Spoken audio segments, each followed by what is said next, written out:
I'm now going to record Daf Kuvdalad Part 2, and we're up to just after the Mishnah. Before we start, I just want to speak out something about yesterday's Gemara. We had a machlokes in the Mishnah. According to the Tanakama, if you wrote two letters, you were chayiv, and according to Rabbi Yossi, you were chayiv even if you wrote two marks. Rabbi Yossi's point was that the makor for ksiva was because they put a mark on each keresh in order to know which keresh is next to which other keresh. So if they did marks when they marked the kroshim of the Mishkan, you should be chayiv for two marks. Rashi holds that they didn't just put a mark on the keresh, they actually put a letter. Rashi's shita is if you write the same letter twice, like two olives or two whatever, two tesses, you're chayiv, because l'chayra, when they put the letters on the kroshim, they would put, let's say, a tess with a tess or an aleph with an aleph. So therefore, writing two letters, even if it's the same letter, even if it's not a word, you would be chayiv. The Rambam holds you only chayiv if you actually write a letter. From the Gemara, it would seem that hakais of Shem Mishimin is chayiv, but that's only because you're writing actually two different letters which make a word. But it could be the pshat in the Rambam is if you intended. Rashi would explain that if you intended to write a word, then you're only going to be chayiv if you write a word. Then you're chayiv for Shem Shimon. But if you intended to write two letters, because those two letters are a mark or a simon of something, Rashi holds you would be chayiv, because it's no less than the two letters that they wrote on the Karshei Mishkan. Rashi would agree with the Gemara that you have to write Shem Shimon, because in Shimon you want to write a whole word. So if you want to write a whole word, you're chayiv for part of a word, but it should at least be a word. But if you really just wanted to make two letters as a marker, then why shouldn't you be chayiv? It's hard to understand the Rambam. Why the Rambam held the writing two letters is not chayiv unless you write a word. I have to look it up. I think there's a Magid Mishnah that has a pshat in it. Machabrusa suggested a clever pshat. He said, but I have to see if the Rambam means that. He said perhaps the Rambam would also agree. The Rambam holds if you wrote two letters and wanted them as simanim, you'd also agree. But if you wrote two letters and you didn't want it as simanim, then stam two letters you're not chayiv on, because the two letters that were in the Mishkan were only two letters at least that served as simanim. Anyway, Zok the Gemara back in Kuf Dalet and Beis, we learned that Mishnah that if you wrote with diya you're chayiv. What's diya? Use ink. What's sam? Sama. It's an arsenic. It's a yellow color. Sikra maraba b'bachana skarta shema. That's a red dye. Kumus is kuma sap. Kankantum amarabba barbachanam arshmul charta de ushkefi. It's a black that the shoemakers use to dye the shoes black. I think it's called ferrous sulfate. B'chol davar shu roishim, anything that will leave an indelible mark, you're chayiv. Lasui yamai, including what? Lasui hodetani. It includes a brisa. Rab Chananya says ksava, if you write a get for a woman using b'mei tarya v'aftza, it's water that you soaked fruit in. It's kosher for a get. It's considered valid writing. So you'd be chayiv for writing like that on Shabbos too. Tani Rab Chia taught in Rebraisa, Kesavai, if you wrote a get, a divorce, be'avar, using lead, be'shachar, using coal, be'shichar, another type of black. Kosher, it's kosher. So on Shabbos you'll be chayiv for that as well. In the Mishnah we learned a machlokes, Amsarit al Basari, somebody who scratches letters on his flesh, Reb Lezer said you were chayiv, and the Chachamim said you were potter. Tanya, we learned in a brayso, Omerlem Reb Lezer lechachamim, Reb Lezer said, V'aloi ben stada, ha'itzik shofim mitzrayim besrita shal b'sorei. Ben Stada wanted to steal some secret sorcery from Egypt, so he wrote it on his body. So you see that if people want to hide something, you can write on your body. So writing on the body should be considered a form of normal writing or valid writing. Amrullah said Shaita, he was a fool. Don't bring a rai from a fool. That's kalacharya. That's not normal.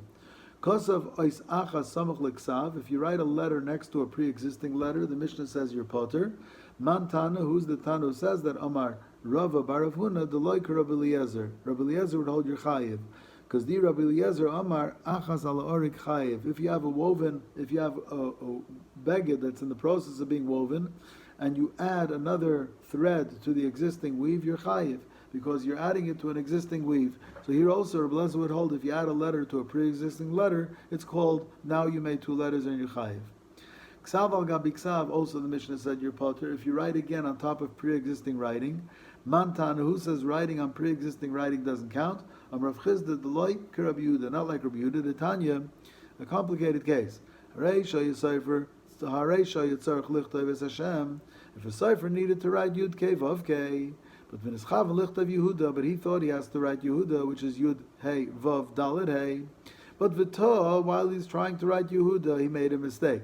And he put the Dalet in, so he ended up writing the Shem Hashem, but he wrote it with the intent to write Yehuda, so he wasn't having in mind the Kedushas Hashem.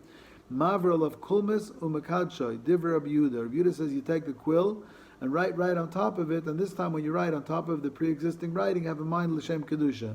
The Chachamim are Ein Hashem in Amuvcher. And the Chachamim hold, actually the Chachamim hold it's not Ksiv at all. But even according to Rabbi Yehuda, they said it's really not Min Amuvcher. It's not right. But anyway, we see that according to Rabbi Yehuda, writing on writing though counts. And you can be Mekadesh writing on writing. So if writing on writing counts, then writing on top of writing on Shabbos would be Chayiv. Tana, we learned in a Brayso, Kosav Ois Achas and V'Hishlima L'Sefer, or Orak Chut Echad Hishlima L'Beget Chayiv. If you write one letter, but that's the last letter of a Sefer of Kisvei Kodesh, of Chav Dalet Kisvei Kodesh, or if you wove one thread and that finished the garment, so now you're Chayiv. Man Tana, who's the Tana? Amarav Bar Avuna, it's Rabbi Eliezer. It's Rabbi Eliezer the Omar, Achaz ala Orik Chayiv. If you add a thread to an existing piece of fabric, you're Chayiv. Rav Ashi and Rav Ashi, no, Filatem Rabbanan. The Rabbanan hold adding a thread to pre-existing fabric is not Chayiv. But here, Lahashlim Shani. But if you're finishing the bagged, that's a chosh of a last thread. And if you're finishing a sefer of Kisvei Kodesh, that's a chosh of a last letter. And by the way, there's two things to say here. It's only on Kisvei Kodesh. But another book, if you wrote the last letter, it's not so choshev. Why? Because another book, you can always add another couple of chapters. So therefore, the last letter of that book is not as choshev. But on Torah and Tanakh, those are Baruch HaKodesh. So when you wrote the last letter, it counts. The last letter doesn't have to be the last letter in the book, of the Sefer. It could be if you're missing a letter in the middle, you can also put in that missing letter in the middle, and you'll also be chayiv, because that finishes the Sefer. Rav Ami says, Kosav Ezachas B'Tveri V'Achas B'Tzipari. If you wrote one letter in Tveri and one letter in Tzipari, you're chayiv. Because Ksiva, you wrote two letters, what you have to do is just take the page where you wrote one letter and the page you wrote the other letter, as long as they were written at the edges. We'll get to this in a second. So all you have to do is put it together. So if all you have to do is put it together, it's considered you wrote two letters. Well, tonight in the Mishnah we learned Kosav Ashtei Koisle Bayis Ashtei Dapi Pinkes Bein Egim Zem Ze Potter. We learned that if you have it on two opposite walls of the house, or on two blocks of wood, which you can't put it together, you potter. It was Hosa Mechusar Masa de Kreva. Hochale Mechusar Masa de Kreva. See, when you have two walls, the only way you can put the two letters together is by carving out the wall. When you have a letter written in the middle of a block of wood and in the middle of another block of wood, the only way you can put the two letters together is by cutting off the margins. So that's a big avodah. That's not called ksiva. But if you wrote a letter on the edge of a paper, let's say in Tveria, and an edge of a paper in Tzipori, and all you have to do is to put the two papers together, so it's not missing much, and therefore that's considered ksiva. Tana, we learned in the Brayso, Higia ois achas chayiv. If you correct an ois in the Torah, you're also chayiv. If you write a letter, you're potter. How can you be chayiv for correcting a letter? Let's say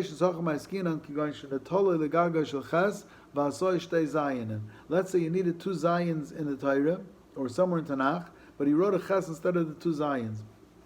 And you took out the middle, so now you have two zayins. So you chayiv for Shabbos. Rav Amarava says, just a minute, the difference between a dalet and a reish is on the right side of the dalet, it sticks out a little bit. So let's say you needed, it should be a reish, and it was a dalet, so you took off the dalet, now you have a reish. The halacha is that it's not a kosher sefer. You cannot write two zayins by writing a ches and taking out the middle. It's not kosher sefer. Interesting, Rashi says the reason you're doing this, taking out the middle of the ches to make two zayins, or the reason you're taking out the right side of the dalet in order to make a reish is because there's a pasuk al tishkain ba'alecha avlo. Do not have in your tent a wrong ksav, or a ksav that's wrong. Rashi is extremely, extremely clever. Why? Because Rashi means to say, for sure you weren't machshir the Sefer Torah. You can't be machshir a Sefer Torah by creating two zayins by taking away the roof of a ches.